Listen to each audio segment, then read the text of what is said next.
नमस्कार, स्वागत है आपका। आज तक देख रहे हैं आप, मैं हूं आपके साथ रोहित सरदाना। शाम के 5 बज चुके हैं और वक्त हो गया दिन की सबसे बड़ी बहस का, यानी कि दंगल का। लोकसभा चुनाव पूरे देश में हो रहा है, 543 सीटों पर हो रहा है, लेकिन दंगल लगता है चुनाव का सिर्फ उत्तर प्रदेश में ही हो रहा है। कल जिस तरीके से मायावती, मुलायम सिंह यादव और अखिलेश यादव ने एक मंच पर आकर बीजेपी को चुनौती दी, उसके जवाब में आज प्रधानमंत्री नरेंद्र मोदी ने मोर्चा संभाला है। प्रधानमंत्री इस वक्त एटा में चुनावी रैली कर रहे हैं और हम इस वक्त आ पहुंचे हैं डिंपल यादव की संसदीय सीट, इत्र की नगरी कन्नौज में, और यहां से आज का दंगल होने वाला है। हम आपको सुनवाएंगे कि प्रधानमंत्री नरेंद्र मोदी ने किस तरीके से माया अखिलेश के गठबंधन को चुनौती दी है, और आपको बताएंगे कैसे मायावती और अखिलेश ने कल केंद्र सरकार को, बीजेपी को देश से उखाड़ फेंकने की चेतावनी दी है। जब अखिलेश यादव ने कहा कि देश नया नहीं बल्कि देश को प्रधानमंत्री नया चाहिए, जवाब में प्रधानमंत्री नरेंद्र मोदी आज एटा से क्या बोले, आपको पूरी एक रिपोर्ट दिखाते हैं। उसके बाद आपका परिचय कराएंगे यहां कन्नौज में आज के दंगल के मेहमानों से। इतना ही नहीं, 23 मई को जब चुनाव परिणाम आएंगे, आप जब फिर एक बार मोदी सरकार बनाएंगे, तब यूपी के सभी किसानों को ये लाभ हम देने वाले हैं। 5 एकड़ जमीन का नियम हम खत्म करने वाले हैं। इतना ही नहीं, जो छोटे किसान हैं, जो खेत में मजदूरी करने वाले लोग हैं, उनको 60 वर्ष की आयु के बाद हर महीना नियमित पेंशन की व्यवस्था भी हम करने वाले हैं।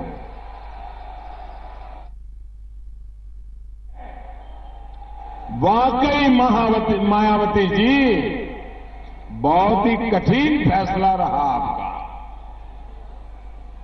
भाई और बहनों, बुआ बबुआ के इस तालमेल के बीच योगी जी की सरकार गुंडों और कब्जाधारियों पर लगाम लगाने का बीड़ा उठाए हुए है। जमीन कब्जाने वाले ऐसे अपराधियों के जेलीकरण के साथ साथ जमीनी के रिकॉर्ड का डिजिटलीकरण भी साथ ही किया जा रहा है। तकनीक के आधार पर हम ऐसी व्यवस्था पूरे देश में लागू कर रहे हैं जिससे कोई भी किसी की जमीन पर जबरन कब्जा कर न सके। भाई,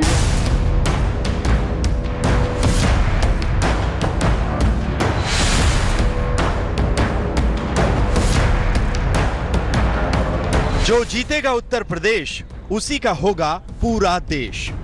ये कोई कहावत नहीं, आज की सियासत की हकीकत है।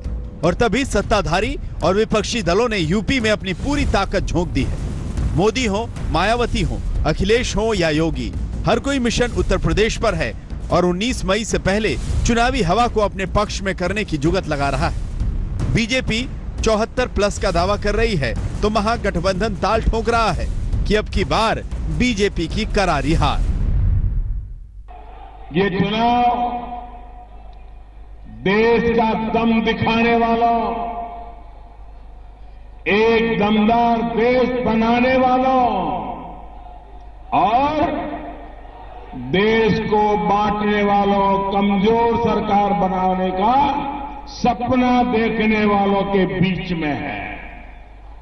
खासकर इस बार इनकी चौकीदारी की भी ये नई नाटकबाजी भी इनको नहीं बचा पाएगी।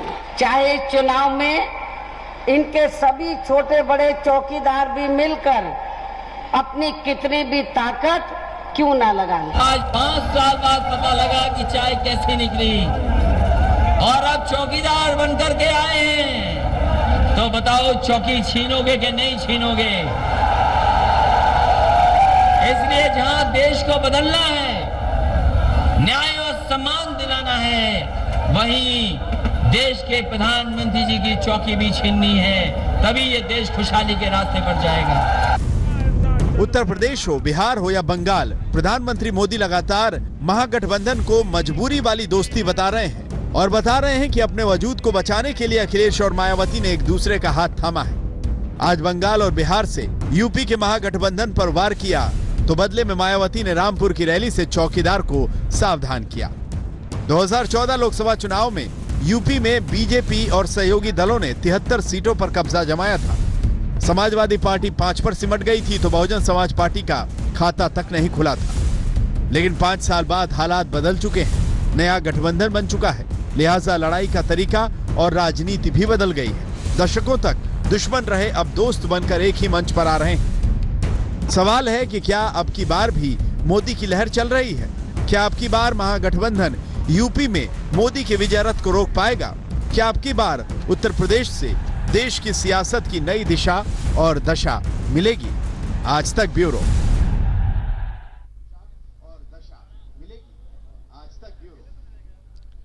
तो क्या अब की बार उत्तर प्रदेश से देश की राजनीति को नई दिशा और दशा मिलेगी, जैसा मायावती और अखिलेश यादव दावा कर रहे हैं, या फिर जैसा योगी आदित्यनाथ कह रहे हैं कि इस बार 73 नहीं, इस बार 74 सीट जीत के लाएंगे? क्या इस बार यूपी से तय होगी भारतीय राजनीति की शय और मात? जोरदार तालियों के साथ स्वागत कीजिए कन्नौज के लोगों का, जो आज यहां लोहिया पार्क में हमारे साथ मौजूद हैं दंगल का हिस्सा बनने के लिए। स्वागत कीजिए जोरदार तालियों के साथ नवाब यादव का, समाजवादी पार्टी का पक्ष रखने के लिए यहां पर मौजूद हैं। स्वागत कीजिए जोरदार तालियों के साथ राकेश त्रिपाठी का, भारतीय जनता पार्टी का पक्ष रखने के लिए यहां पर मौजूद है। स्वागत कीजिए आनंद विक्रम सिंह का, शिवसेना की तरफ से यहां पर चुनाव लड़ रहे हैं। और स्वागत कीजिए जोरदार तालियों के साथ विवेक नारायण मिश्रा का, कांग्रेस पार्टी का पक्ष रखने के लिए आज यहां मंच पर मौजूद हैं। सबसे पहले आप लोगों को एक चीज बता देता हूं, आप चारों एक एक करके पहले अपनी अपनी बात रख लेंगे, उसके बाद मैं आप चारों के साथ सवाल जवाब का सिलसिला शुरू करूंगा और फिर नीचे लोगों के पास भी जाऊंगा कि वो अपनी अपनी बात रख सकें। सबसे पहले राकेश त्रिपाठी, 74 सीट आ जाएंगी, योगी जी आज दावा कर रहे हैं, आज तक ने उनके साथ खास बातचीत की है। 73 सीटें तो भारतीय जनता पार्टी ने 2014 के चुनाव में जीत करके स्थापित कर दिया था कि भारतीय जनता पार्टी और नरेंद्र मोदी जी का जादू चल रहा है। मैं दावे से कह सकता हूं कि कन्नौज की जिस सीट को सत्ता के दम पर जबरदस्ती हराने का काम किया गया था, इस बार 74वीं सीट ये कन्नौज की होने वाली है। ये कन्नौज की नगरी पूरे विश्व में विख्यात है इत्र अपने सुगंध के लिए, लेकिन जातिवाद का दुर्गंध फैलाने का काम सपा बसपा ने जो यहां किया है, उसको हम मिटाने का काम करेंगे। इसी कन्नौज में जहां इत्र के लिए बहुत बड़ी बड़ी बातें कही गई, लेकिन काम ढेला भर नहीं किया गया। आलू के किसान परेशान रहे। हमने आज योगी आदित्यनाथ जी की सरकार बनने के बाद आलू के किसानों के लिए पेप्सिको की यहां जो यूनिट लगाने का काम शुरू किया है, जमीन का अधिग्रहण करना शुरू किया है। पूरे विश्वास से कह सकता हूं कि कन्नौज की जनता नरेंद्र मोदी जी को मजबूत करने के लिए यहां के प्रत्याशी के साथ खड़ी है, कमल का फूल खिलाने के लिए खड़ी है। और भारतीय जनता पार्टी का एक एक प्रत्याशी नरेंद्र मोदी जी का प्रतिनिधि है। यह जरूरी इसलिए भी है कि भारत का नाम आज जिस तरह से चमक रहा है पूरे विश्व में, उसको आगे बढ़ाना है तो उसकी महक कन्नौज से जाएगी। ओके, नवाब यादव साहब बोलिए अपनी बात। ये कह रहे हैं 74 सीट ले आएंगे, आप क्या कहते हैं?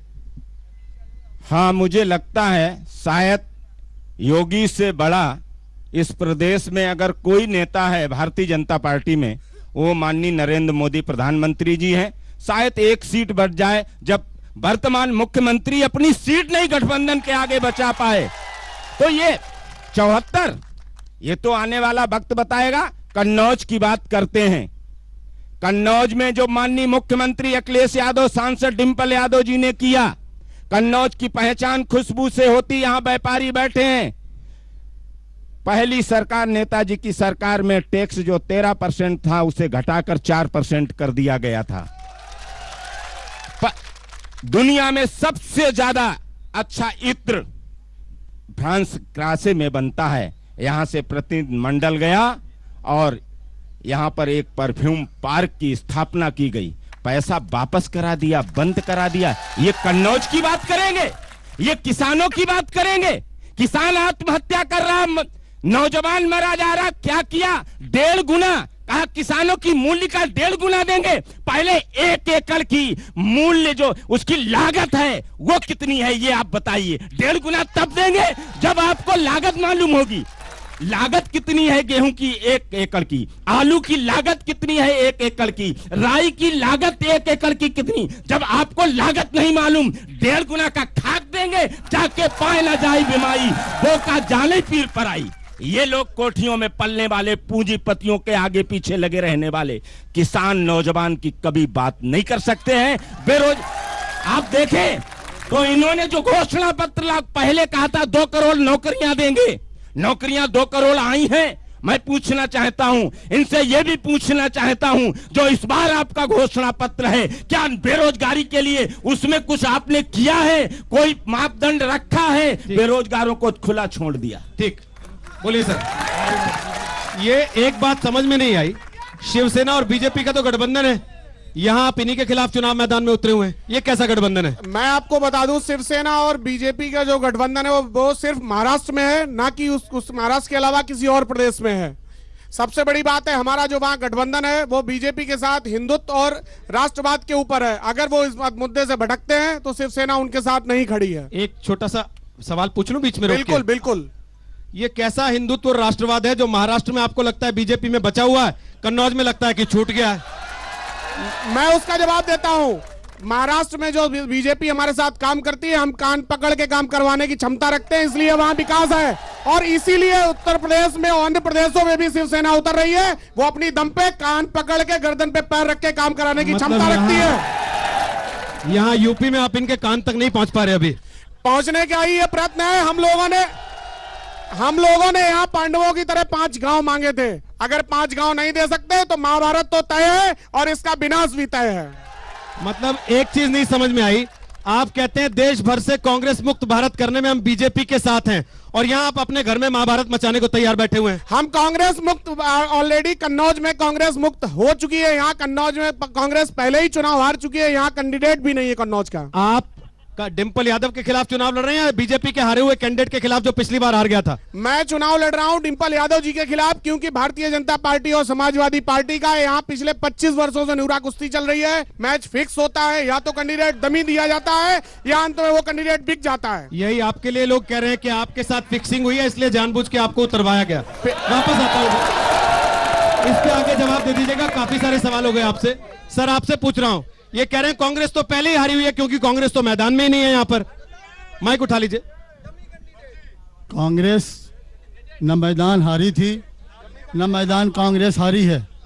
सुन ले, टीका टिप्पणी ना करें, सुन ले। कन्नौज की सीट एक राजनीतिक शिष्टाचार में देश को बचाने के लिए, देश के भविष्य के लिए ये हमने कुर्बानी दी है। आज कन्नौज देश के साथ खड़ा है। आज पूरे देश में कोई भी देशवासी इनके वादों पे यकीन करने को तैयार नहीं है। मैं याद दिला दूं, 2004 में जिस तरीके से साइनिंग इंडिया का नारा दिया गया था और जो हश्र हुआ था, 15 साल बाद वही इतिहास देश दोहराने जा रहा है और 23 मई को आपको इसके नतीजे मिलेंगे। आपको याद होगा उस समय भी यही कहा गया था कि अटल जी का कोई विकल्प नहीं है। जिस तरीके से आज प्रचार किया जा रहा है कि देश में कोई विकल्प नहीं मोदी जी का है, 2004 में भी यही किया गया। अब रही बात इनके वादों की, तो 2014 में जो इन्होंने वादे किए थे, जरा याद कीजिए।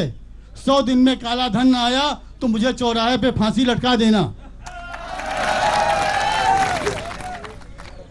अगर किसानों की आय, बहुत हुआ किसानों पर वार, अब की बार मोदी सरकार किसानों की आय लागत से दूना करेंगे।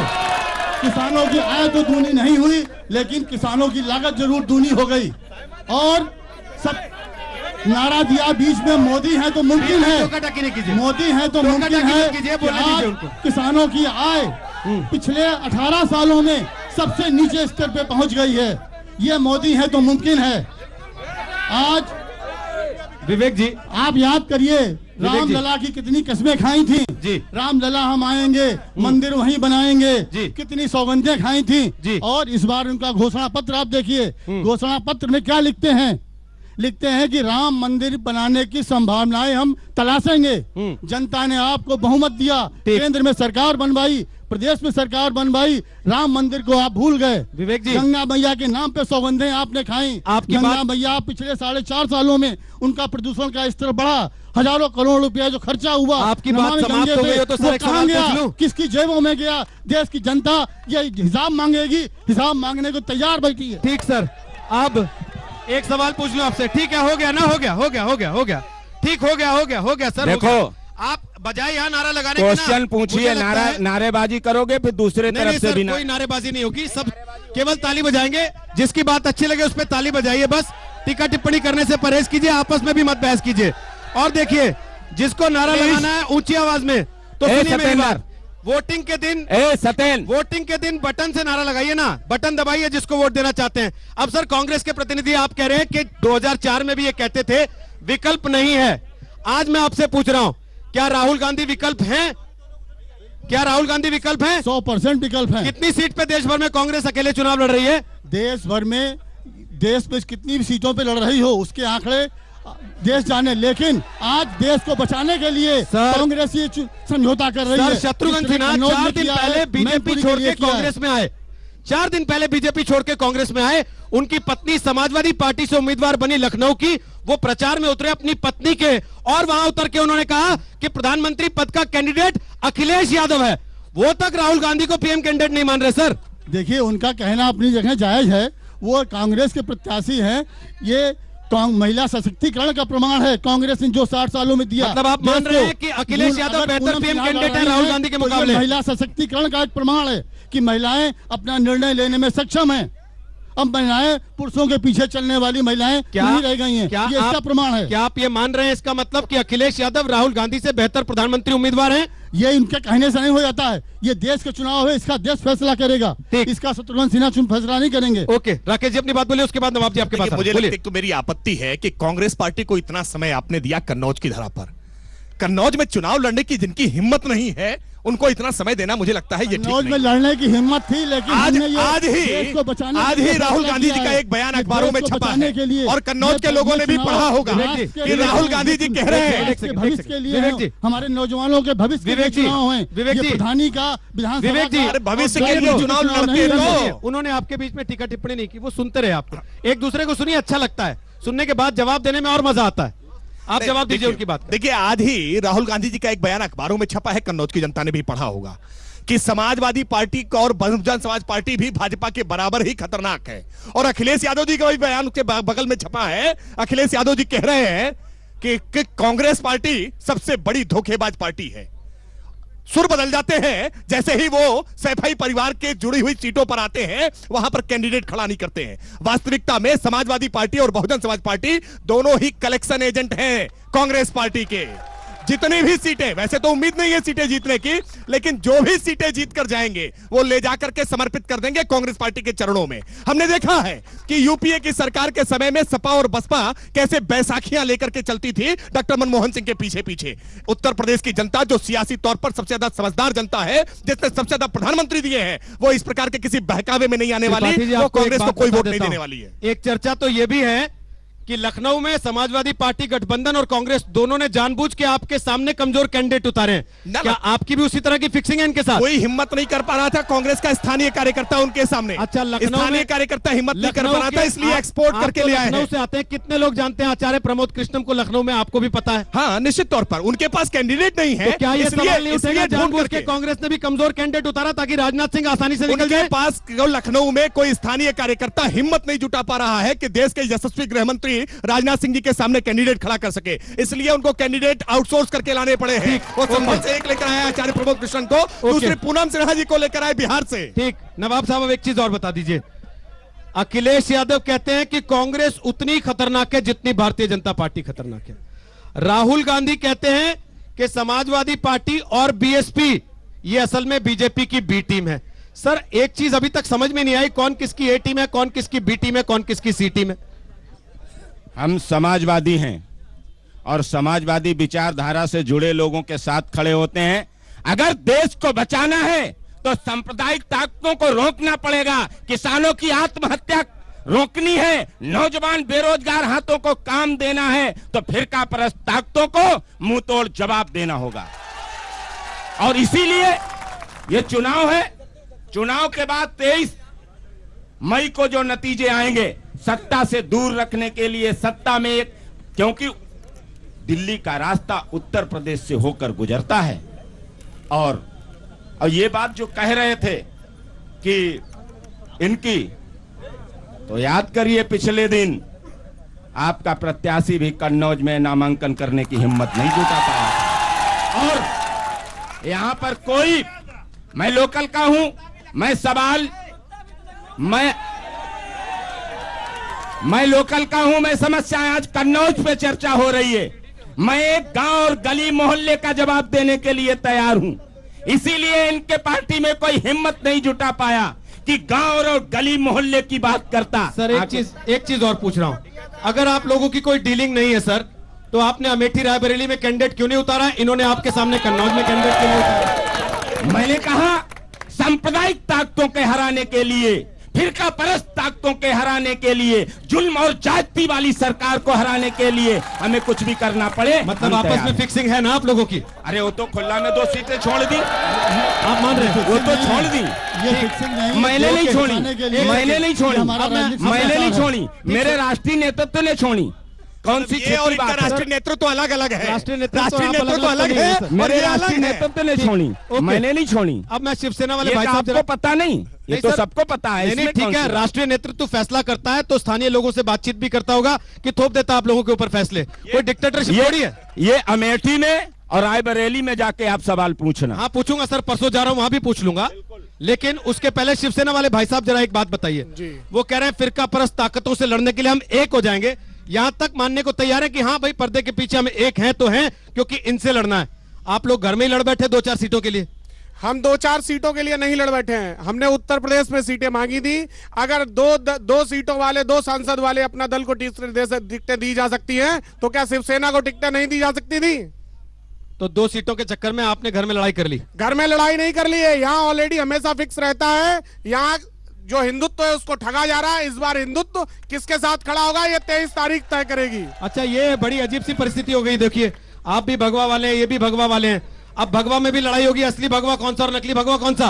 असली भगवा सिर्फ हिंदुत्व के नाम पे सबसे बड़ा नाम है परम श्रद्धेय बाला साहब ठाकरे जी का। उससे बड़ा हिंदुत्व का उससे बड़ा कोई नाम दिखा नहीं। देता हूं, अंतर यही दिखा देता हूं, शिवसेना के प्रत्याशी पर तालियां लाल टोपी से बज रही हैं। गठबंधन किसका है, किसके साथ है, ये साफ दिख रहा है। अभी थोड़ी देर कन्नौज की जनता तय कर देगी। अभी थोड़ी देर कौन असली है इंतजार और कौन करिए। नकली है। अभी थोड़ी देर इंतजार करिए। वैसे एक चीज आपको और दिखा देता हूँ, वहाँ लाल टोपी के पीछे देखिए कुछ भगवा टोपी वाले भी बैठे हैं शिवसेना के पट्टे लेके। गठबंधन साफ दिख रहा है, यानी गठबंधन साफ दिख मैं रहा बात और कहना है। चाहूंगा, यहाँ तालियां थोड़ी देर में अभी इधर से भी बजेंगी, इंतजार करिए। आपके लिए बिल्कुल बजेंगी, आपके लिए बजेंगी इधर से, बिल्कुल बजेंगी, बात है। बिल्कुल। नारे मत लगाइए, नारे मत लगाइए। ओके ठीक है, नारे मत लगाइए। नारे लगाने से देखिए, इससे पहले कितने अच्छे से बात कर रहे थे, सबकी आवाज सुनाई दे रही है, सबकी बात समझ पा रहे हैं, अच्छा लग रहा है, ताली भी बजा रहे हैं। नारेबाजी मत कीजिए, मैं नीचे आता हूं आपके पास। लेकिन ये बता दीजिए नवाब साहब कि आपने जो घोषणा पत्र जारी किया वो तो ऐसा लगता है पूरे देश का विजन है।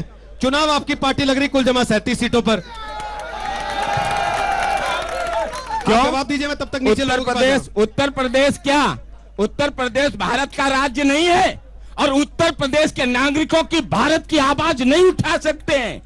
आज तक उत्तर प्रदेश जो निर्णय लेता, आपके प्रधानमंत्री भी उत्तर प्रदेश से चुन के गए हैं। इसलिए हम उत्तर प्रदेश के निवासी हैं, भारत के पहले निवासी हैं, भारत की चिंता करते हैं, देश हमारा है, उत्तर प्रदेश अलग नहीं है, हम भारत की। मैं आपसे सवाल करता हूं, मैं आपसे सवाल ये करता हूं, क्या हम देश की आवाज नहीं उठा सकते? क्या हम मध्य प्रदेश के नौजवानों की आवाज नहीं उठा सकते? क्या हम जम्मू कश्मीर के लोगों की आवाज नहीं उठा सकते? सर कि केवल 37 सीटों पे क्यों 543 उम्मीदवार उतारिए ना, पूरे देश की आवाज उठाइए। कौन रोक रहा है आपको?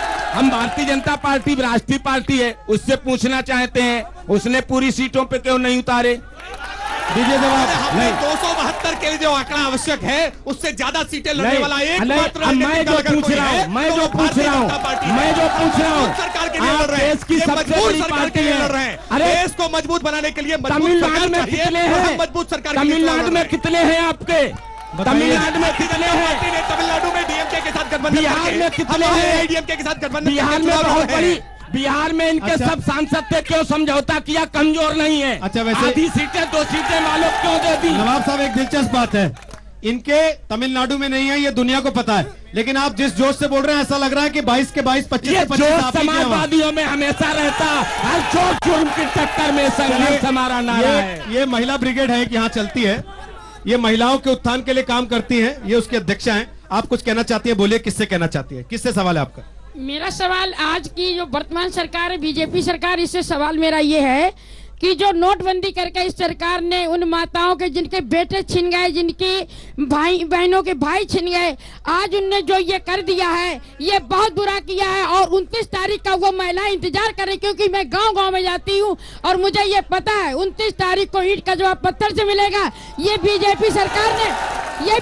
सरकार ने 3 साल की बेटी से लेकर 13 साल की बेटी तक का बलात्कार किया, बेटियों को जिंदा जलाया गया। इस सरकार को खाक फेंकने का काम हमारी महिलाएं करेंगी। ओके, राकेश जी, मुझे नोटबंदी लगता पर है- जवाब दीजिए। उससे पहले एक चीज मैं इनसे क्लियर कर लूं, आपकी साड़ी का रंग भी समाजवादी पार्टी के झंडे जैसा है, आपका उस पार्टी से कोई लेना देना तो नहीं है? हमारा भी कोई लेना देना नहीं है। मैं सार्वजनिक महिला हूँ और मैं हमारा खुद का संगठन है। ओके, राकेश जी, लेकिन जवाब महिलाओं दीजिए। के लिए अगर सबसे ज्यादा काम किसी ने किया है तो वो नरेंद्र मोदी जी की सरकार ने किया है। उज्ज्वला गैस कनेक्शन बगैर देकर के हमने बोले उनके घर चिल्लाने के धुएं को लगते हैं। हटाने का काम किया बगैर है। बोले हमने बोले हर मुख्य बोले- बैंक योजना बोले में फिर आप महिलाओं के लिए आर्थिक स्वावलंबन की व्यवस्था की है। आज महिलाओं की अगर किसी ने चिंता की है, नाबालिग बच्चियों के साथ रेप पर फांसी की सजा का प्रावधान अगर किसी ने किया तो नरेंद्र मोदी जी की सरकार ने किया है। हम महिलाओं के सशक्तिकरण के लिए काम कर रहे हैं। छोटा रखते हुए नवाब जी बोलिए, फिर विवेक जी आप बोलिए। नोटबंदी की हो ये रही- बोल रहे, फिर आप बोलिए, बोलिए। तभी इनके उन्नाव के विधायक रेप करते हैं, उसका पिता मार दिया जाता है उन्नाव। और संजली प्रजापति पर एफआईआर नहीं लिखी जाती है। सुप्रीम कोर्ट के कहने के बाद गायत्री प्रजापति पर एफआईआर नहीं लिखी जाती है। संजली आपने जैसी बोला, वो बहन बीच में नहीं जिंदा बोले। जला दी जाती है। अच्छा, एक सेकंड, राकेश त्रिपाठी जी, ये महिला उद्धार, महिला सशक्तिकरण, महिलाओं के पीछे हम खड़े हैं, ये सारी बातें कुलदीप सिंह सेंगर के जेल में जाने के बाद याद आई थी या पहले आ गई थी?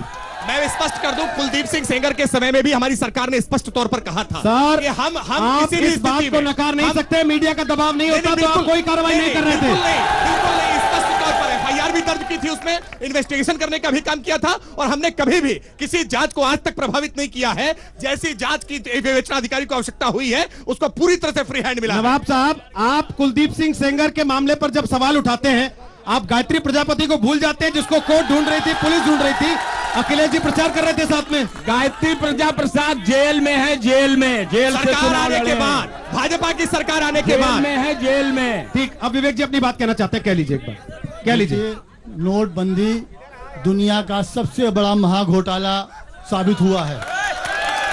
दुनिया का सबसे बड़ा महाघोटाला नोटबंदी एक ऐसी हादसा था जिससे हमारे देश के 50 लाख युवाओं को नौकरी से हाथ धोना पड़ा। ये युवा आज तैयार बैठे हुए हैं जवाब मांगने के लिए। आपको याद होगा कि जिस समय नोटबंदी की घोषणा हमारे माननीय प्रधानमंत्री जी ने की थी, उन्होंने क्या कहा था? उन्होंने कहा था नोटबंदी हम इसलिए कर रहे हैं कि देश से आतंकवाद मिट जाए, नक्सलवाद मिट जाए, भ्रष्टाचार मिट जाए। आप बताइए क्या वो मिटा इनमें से कोई? बल्कि हमारी माताओं और बहनों के घरों में घुस कर डाका डाला है। इसका जवाब पूरे देश की महिलाएं देने को तैयार बैठी सर, एक हैं। सवाल पूछ रहा हूं। हमारे कितने नौजवान, कितने हमारे विवेक जी, गरीब काउंटर क्वेश्चन अपने पूछ रहा हूं। इलाज के लिए मैं मर जवाब गए, भी दूंगा। उनको पैसे अपना विवेक जी, एक पैसा सवाल नहीं पूछ रहा मिल पाया। हूं, एक सवाल पूछ रहा हूं। डाका मोदी सरकार ने डाला लोगों के घरों पर, लेकिन वो सारे पैसे निकले कमलनाथ जी के सहयोगियों के घर देखिए, से। वो पार्टी का आप बयान हवाला दे रहे हैं जिनके वादों पे कोई यकीन नहीं कर सकता है। ये उनका हवाला आप दे रहे हैं। सर, मैं तो इनकम ये कौन टैक्स सी का हवाला दे रहा हूं, इनकम टैक्स डिपार्टमेंट का हवाला दे रहा हूं सर। मैं तो इनकम टैक्स इनकम ने टैक्स कोई डिपार्टमेंट रिपोर्ट का नहीं हवाला दे रहा हूं मैं दिया। इनकम टैक्स ने कोई अभी इस पे ठीक है रिपोर्ट सर, नहीं अगर जारी आप की है। मानना नहीं चाहते तो ये आपकी श्रद्धा है सर, बाकी आप अगर पढ़ लेंगे तो और अध्ययन कर आज लेंगे तो सारा नोटबंदी से डेटा हमारे इनकम टैक्स डिपार्टमेंट का दिया हुआ है। नोटबंदी से आज हमारे 500 नौजवानों की जाने गई, 500 बेसहारा लोगों को इलाज नहीं मिल पाया। सर, कितने लोग, अनगिनत लोगों को सर, परसों इलाज अलीगढ़ होने में से था, मर गए तो आपके अपना नेता रुपया कह रहे थे लेने के 150, लिए। आज लेकिन आप मैं कह रहे हैं पूछता 500। हूँ, कोई भी पैसे वाला आज ठीक। तक लाइन अब में एक लगा सवाल इधर दिखाई से लेते पड़ा? हैं, बोलिए। कोई पैसे वाला लाइन में लगा दिखाई पड़ा नोटबंदी में? गरीब आदमियों के लिए ये देखिए, आज नोटबंदी गरीबों का जनधन खाता खुलवा के और उन पे मिनिमम बैलेंस के नाम पे 10,000 करोड़ रुपया मोदी जी ने वसूला है। अच्छा, ठीक है सर। 10,000 करोड़ रुपया गरीबों का है। ओके ओके विवेक जी, एक सेकंड, ये सवाल आ रहा है इधर से, एक एक करके, एक एक। नोटबंदी में राहुल गांधी ने 2,000 रुपए निकाले थे, अभी तक चल रहे हैं, पूरा चुनाव हुआ जा रहा है बेचारे का, इतना बड़ा नोट मिला है। एक सेकंड रुकिए, एक दो कमेंट और फटाफट बोलिए। क्या अभी समाजवादी प्रवक्ता कह रहे थे कि हम समाजवादी विचारधारा की बात करते हैं, परिवार और 38 सीटों पर लड़ रहे हैं, 20 सीटों पर परिवार के लोग लड़ रहे हैं, ये कैसी समाजवाद की विचारधारा है? और जब महिलाओं को मन से अपमानित करने का काम करते हैं, वो महिला सशक्तिकरण की बात कर रहे हैं। ठीक, ओके, चलिए इधर से बोलिए फटाफट। मैं बता रहा हूं, जवाब दे दीजिए। एक सेकंड, ये इंडिपेंडेंट चुनाव लड़ रहे हैं। देखिए, इन्होंने आके अपना पत्र दिखाया, परिचय पत्र, और बताया कि भाई मैं भी चुनाव लड़ रहा हूं, मुझे भी मौका दो, बताइए अपनी बात क्या कहना चाहते हैं। मैं सुनील भारती लाला सनमन इंटर कॉलेज से एक अध्यापक हूं। मेरी सबसे बड़ी चिंता है कन्नौज के युवा बेरोजगारों के लिए।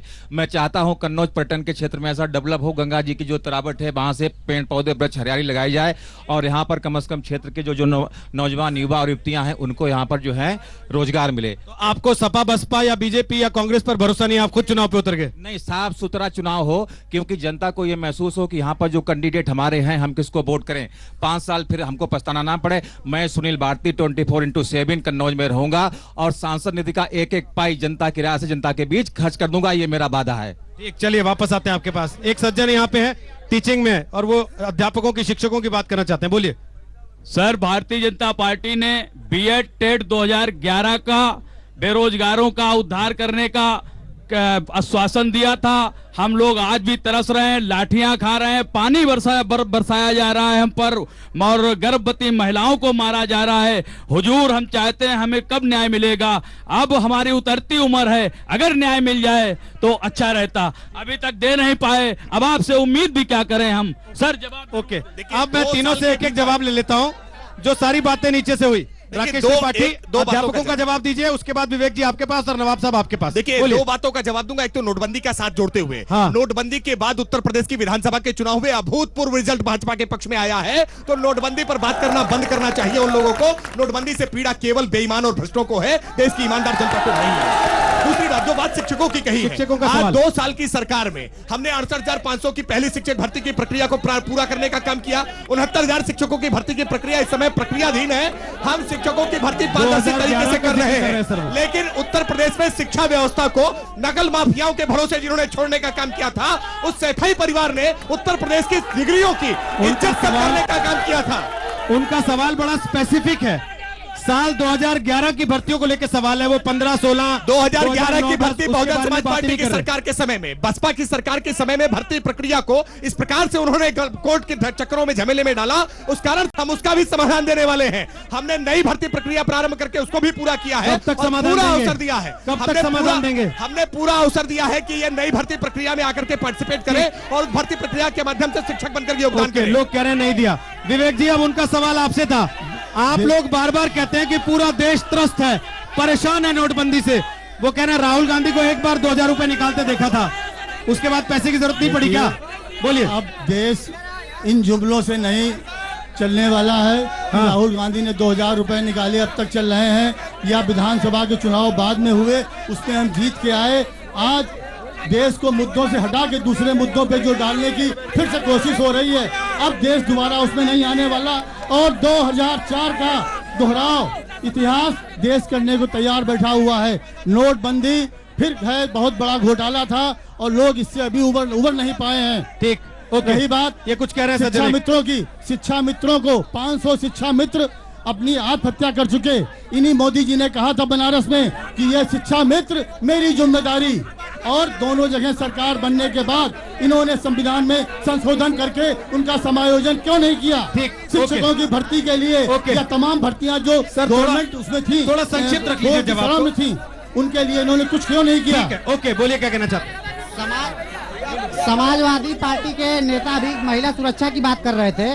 मैं इनसे सवाल पूछना चाहता हूं कि अभी एक इनके नेता है आजम खान, उन्होंने जया प्रदा जी के बारे में जो टिप्पणी की और अखिलेश यादव मंच पे मौजूद थे, उनके खिलाफ अभी तक कोई कार्रवाई नहीं हुई। अगर वही टिप्पणी वो यहाँ की सांसद डिंपल यादव के लिए करते तो क्या ये लोग कार्रवाई करते उनके खिलाफ? नवाब जी, नवाब जी जवाब दीजिए आप, उसके बाद इधर से सवाल पूछ रहे हैं कुछ लोग। आप जवाब दे दीजिए आजम खान के बयान पर, बोलिए। सुनिए, ये बोलने फिर आप बोलिए। ये जो आजम खान की बात करते वो टिप्पणी अमर सिंह पे थी। ये बहानाबाजी, धोखेबाजी, बात बनाने में बड़े माहिर हैं। डिम्पल जी ने कहा कि वो छोटी बात है। डिम्पल जी ने कहा कि वो छोटी बात है। मैं सभी महिलाओं से अपील कर रहा हूं कि छोटी बात पर जरूर ध्यान रखिएगा ईवीएम पर बटन दबाते समय। अच्छा, एक पहले संजली आपके आगरा में जो जिंदा जला दी गई, संजली जिंदा जला दी गई, आसिफा पे बात करो, आसिफा पे बात करो, संजली पे बात करो, जो जिंदा जला दी गई। नवाब साहब, अगर ये बयान आजम खान पे ही था जो आजम खान ने अमर सिंह पे बयान दिया, अगर ये बयान अमर सिंह पे था, अरे सुन तो लीजिए, मेरा सवाल तो सुन लीजिए, सच को सामने नहीं लाते हो। अरे सवाल तो सुन लीजिए, अगर ये वाकई अमर सिंह पर था, आप पर जब चुनाव आयोग ने बैन लगाया आपने अपील क्यों नहीं की कि आपने हमारी सुनवाई नहीं की, गलत तरीके से फैसला हो रहा है? ये आजम चुप बैठ गए क्या? क्यों चुप बैठ गए? क्यों आजम खान आज आंसू बहा रहे हैं रैलियों में जाके, रो क्यों रहे हैं? कहीं नहीं आंसू बहाते, हम लोग आंसू नहीं बहाते। देखिए कहीं आंसू नहीं बहाते। अरे आपके मुख्यमंत्री जो आज बड़ी बड़ी बातें करते हैं वो आंसू बहा रहे थे लोकसभा में, वो दिन भूल गए जो लोकसभा में योगी आदित्यनाथ रो रहे थे। ठीक है, बोलिए अब सवाल क्या?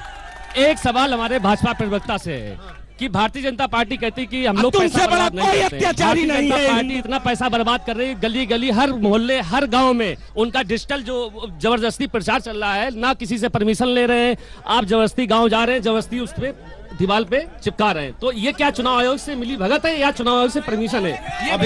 अभी भी लगा हुआ है आपके हिसाब से? अभी ये कैमरा ये देखिए, अभी मैं दिखा रहा हूँ, ठीक है, ये आप पूछिए। बोलिए, आप क्या बोलना चाहते हैं, बोलिए। बोलना चाहते हैं, ये जो बीजेपी सरकार है, बेटी बचाओ बेटी पढ़ाओ का नारा देने वाली, अभी जो मथुरा में एक कांड हुआ था, तो एक सुरक्षा कर्मी पर एसिड अटैक हुआ था, जब महिला वो खुद सुरक्षित नहीं है सुरक्षा देने वाली, तो ये सरकार कैसे सुरक्षा करेगी? चलिए अब जरा एक आप बोल लीजिए, फिर उधर जाना, बोलिए। मैं पूछना चाहता हूं कि सेना के ऊपर जो उरी हमला हुआ था उसमें 16 सैनिकों की शहादत हुई थी और प्रधानमंत्री का सीना 56 इंच का था, और इसके बाद जब पुलवामा हमला हुआ 46 जब मरे तब तुमने सर्जिकल स्ट्राइक की, क्या 16 की संख्या आपको कम लग रही थी क्या? आपको जानकारी नहीं है, पूरी हमले के बाद भी सर्जिकल स्ट्राइक हुई थी जिसके सबूत मांगे गए थे, और पुलवामा हमले के बाद भी एयर स्ट्राइक हुई है, जिसके सबूत मांगे गए कि यहाँ इन्होंने अब तक जाति तक जो राजनीति की है, नहीं इससे क्या भला होगा लोगों का? इसी वजह से ये हारे हैं, यहाँ पे ये हारेंगे इसी वजह से, और कोई कारण नहीं है।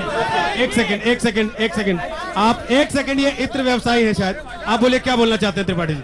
मैं ये बोलना चाहता था कि डिम्पल जी इन 5 सालों में 5 बार भी कन्नौज नहीं आई हैं, और हमारा सांसद जो कन्नौज का है वो लखनऊ ही रहता है, कन्नौज में कोई भी व्यवस्था सही नहीं, देखता ही नहीं है।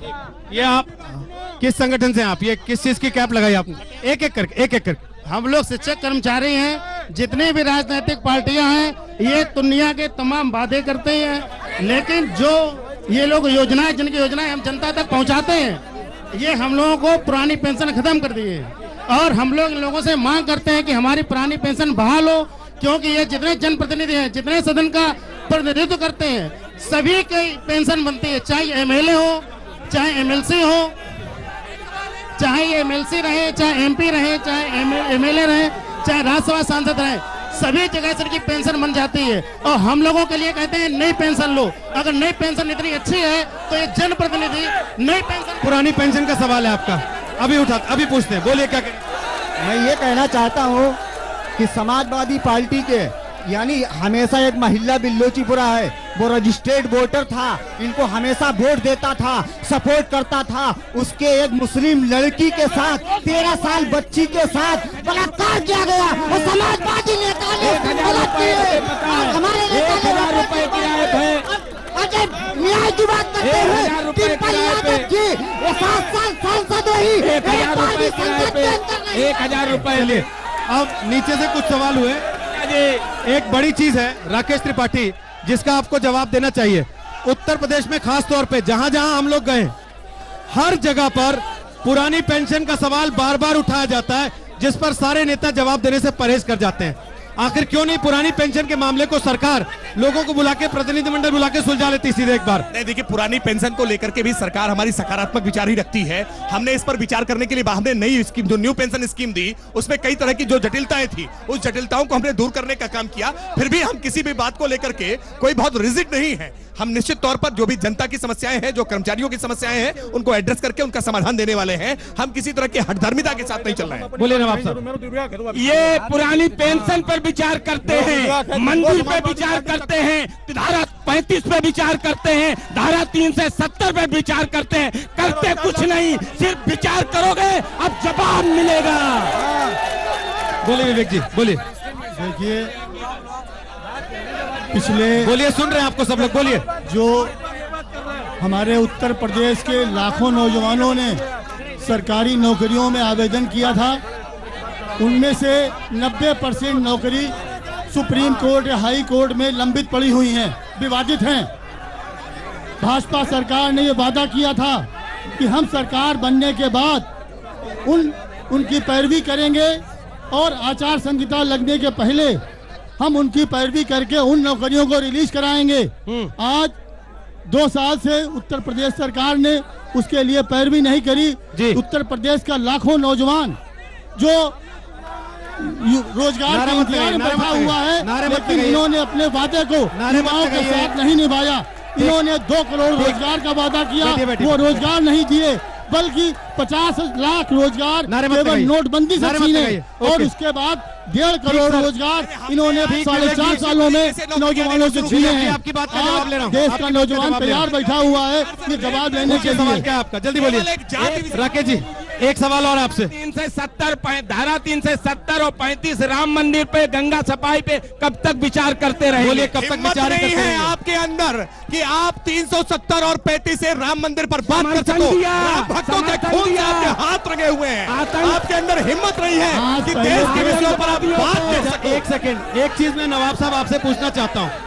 आप बार बार कहते हैं कि राम मंदिर पर विचार ही करते रहेंगे। अगर ये संसद में ले आते प्रस्ताव राम मंदिर के लिए, तो आप साथ देते क्या? मैं कहता था, पहले मेरे नेता कहते थे न्यायालय से देश चलता है, देश कानून से चलता है। अब न्यायालय की बात क्यों करते हो? पहले न्यायालय को क्यों नहीं मान रहे थे, अब न्यायालय की बात मान रहे हैं? जो मर गए उन्हें क्या जवाब दोगे? अरे कार सेवकों के हत्यारे हैं, ये कार सेवकों के हत्यारे हैं। नवाब साहब, मैं तो पहले ही से न्यायालय, नवाब साहब, आपके नेताजी का तो एक बयान और छपा था, मैं आपके पहले से नेताजी का तो एक बयान और छपा था। देश न्यायालय से चलता है, संविधान से चलता है। राकेश त्रिपाठी जवाब दीजिए। कार सेवकों के हत्यारों की आज न्याय व्यवस्था में बहुत विश्वास बन रहा है। वास्तविकता में इनका भगवान राम में कोई विश्वास नहीं है। ये कांग्रेस के साथ खड़े हैं, जो कांग्रेस पार्टी के नेता कपिल सिब्बल राम मंदिर के मसले को टरकाना चाहते रहे। अब ये बेसिकली रामद्रोही लोग हैं, और इसलिए इनसे किसी तरह की कोई उम्मीद नहीं कर सकते हैं। राम मंदिर पर भारत हो जा, योगी आदित्यनाथ जी के मुख्यमंत्री रहते हुए और नरेंद्र मोदी जी के प्रधानमंत्री रहते हुए सरकार में राम मंदिर बनाने का जनादेश दिया। अब आप इन जुमलों से जय श्री राम आपको जय जय जय अखिलेश करने वाले लोग हो। अच्छा, एक सेकंड, आप दोनों तो बोल ही रहे हैं, मैं देख रहा हूं कांग्रेस के नेता भी राम मंदिर पर बोल रहे हैं आज। बोलिए सर, क्या बोलना चाहते हैं राम मंदिर पर आप? बोलिए बोलिए बोलिए, क्या बोलना चाहते हैं राम मंदिर पर? वोट में तो आप कह देते हैं कि राम कथा कहानियों में, यहाँ आप चुनाव में राम मंदिर पर चुनाव में वोट भी चाहते हैं। बोलिए, आप सही कह रहे हैं, जो भी कुछ बयानबाजी रही हो, लेकिन देश की जनता ने इनकी सौगंधों पे यकीन करके रामलला हम वहीं आएंगे, मंदिर वहीं बनाएंगे, जनता ने यकीन किया और इनको बहुमत दिया। उत्तर प्रदेश में इनको बहुमत दिया। उसके बाद इनको मंदिर बनाने में क्या बाधा थी कि जनता को बताएं। दूसरा देश को बताएं, जम्मू कश्मीर में कांग्रेस बाधा थी, कांग्रेस ने सुप्रीम कोर्ट में पूरी तरह से मामले को है। जम्मू कश्मीर में धारा 370 हटाने की बात इन्होंने क्यों खारिज करी है? 2 तरह का घोषणापत्र नहीं चलेगा। एक सेकंड, जब आपने सरकार बनाने के लिए वोट मांगा था जनता से, आपने ये कभी नहीं कहा था कि कांग्रेस का एक भी आदमी मत आने देना, वरना ये मंदिर नहीं बनाने देंगे हमको। नहीं, देखिए न्यायपालिका में हमारा पूरा विश्वास है। जनता ने लोकसभा में बहुमत दिया, विधानसभा में बहुमत दिया, संवैधानिक व्यवस्था की संवैधानिक व्यवस्था के तहत ही राम मंदिर बनेगा।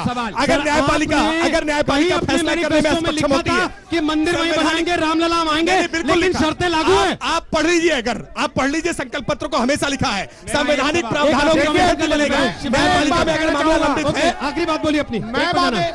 मैं एक बात इस कन्नौज की जनता से कहना चाहूंगा, यहाँ समाजवादी पार्टी के 25 सालों से यहाँ सांसद हैं। यहाँ इस कन्नौज में रोजगार के लिए कुछ नहीं किया, ना कि समाजवादी पार्टी ने किया। और 2014 में मोदी जी भी यहाँ फैक्ट्री लगाने की बात कर दो रहे अच्छी थे। चीजें हुई हैं आज की डिबेट में।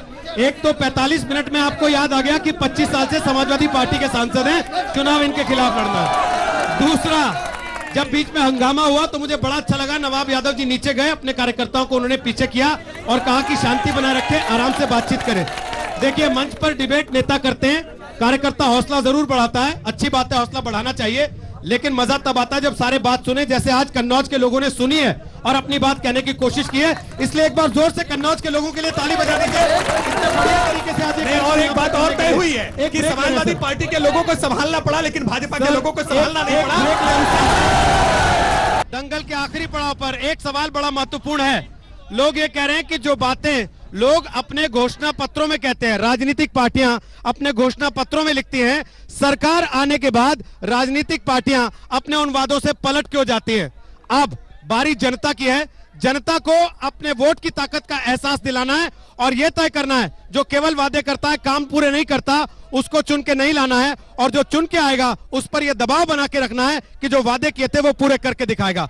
कन्नौज से आज के लिए दंगल में इतना ही। आप चारों का बहुत बहुत शुक्रिया दंगल का हिस्सा बनने के लिए, और बहुत बहुत शुक्रिया आप सबका भी दंगल का हिस्सा बनने के लिए।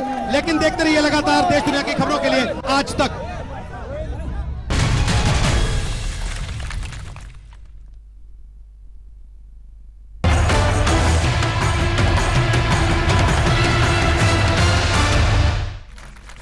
नमस्कार, स्वागत है आपका आज तक देख रहे हैं आप। मैं हूं आपके साथ रोहित सरदाना। शाम के 5 बज चुके हैं और वक्त हो गया दिन की सबसे बड़ी बहस का, यानी कि दंगल का।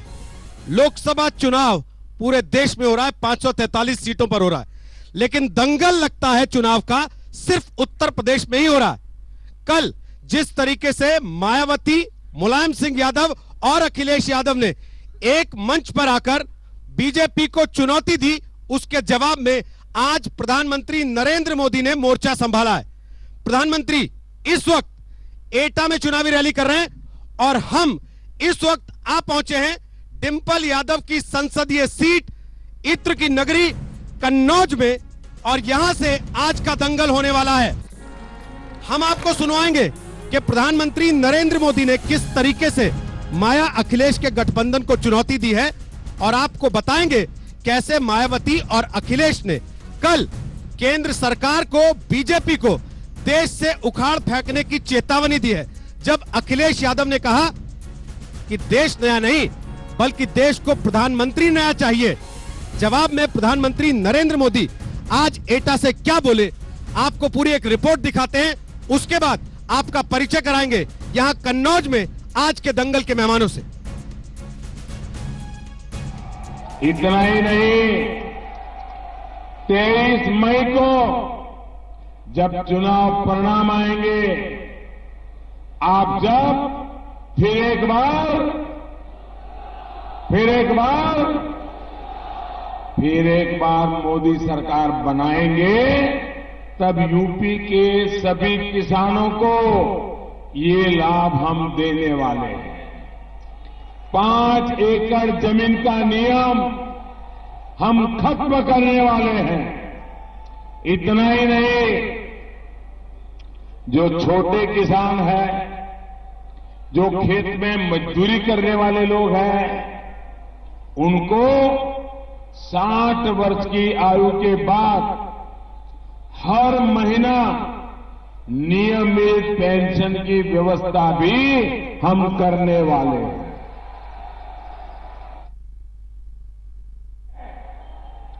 वाकई मायावती जी, बहुत ही कठिन फैसला रहा आपका।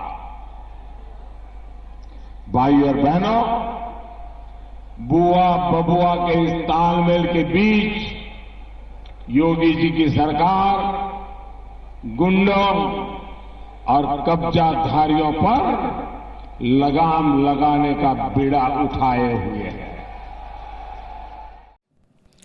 लेटेस्ट खबरों के लिए यूं ही देखते रहिए आज तक, और इस वीडियो के पसंद आने पर लाइक, शेयर एंड सब्सक्राइब करना ना भूलें।